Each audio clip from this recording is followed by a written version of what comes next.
Bubuhan keamanan wan penjaga taman di beberapa perkantoran di kawasan Jalan Lambung Mangkurat Banjarmasin Tengah berhamburan keluar lantaran terkejut dengan adanya sebuah ranting pohon yang tiba-tiba tumbang wan sempat memacetkan sebagian pengguna jalan. Bubuhan keamanan wan penjaga taman di beberapa perkantoran di kawasan Jalan Lambung Mangkurat Banjarmasin Tengah berhamburan keluar lantaran terkejut dengan adanya sebuah ranting pohon yang tiba-tiba tumbang jelang tengah hari Selasa 12 Februari 2019.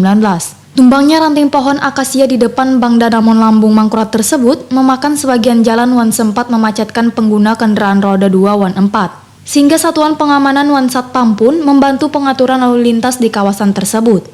Sementara penjagaan pertamanan di perkantoran membantu mengeminggirkan beberapa ranting pohon yang berserakan di jalan.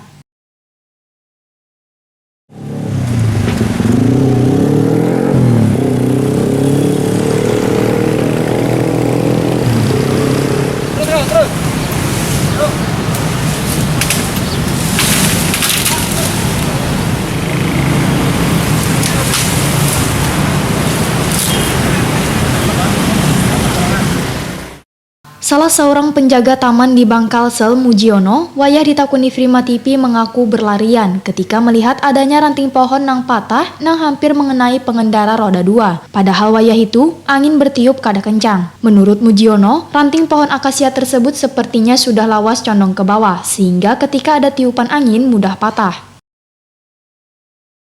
Angin itu kan menyerap jatuh gitu aja. Kalau dilihat dari itu kan sudah mulai berapa bulan kira-kira. Sudah anak runtuh gitu juga, Pak? Kalau dilihat tuh sudah mulai kayak ini, Bang. Oh, sudah mulai ke bawah. Oh, condong gitu, Pak lah. Iya, condong ke bawah. Oh, iya. Pak, waktu yang rabah itu sempat kena orang lah, Pak, pengen melihat, Pak. Tadi cuma ada kendaraan kan hampir aja, cuma nggak kena, Bang. Oh, hampir anak kena hampir orang. aja. Orangnya kan melihat. Oh, iya. Berarti langsung bereaksi lah untuk menolong orang tadi, Pak lah.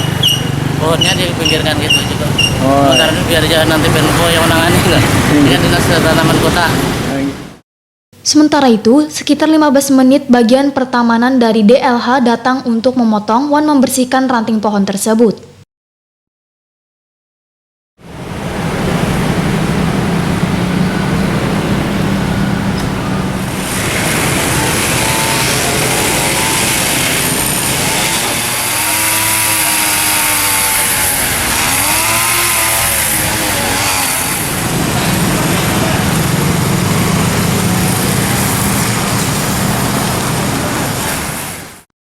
Sedangkan Kepala Dinas Lingkungan Hidup Mukhyar, wayah dikonfirmasi kada mengangkat telepon wan dihubungi melalui WA kada membalas.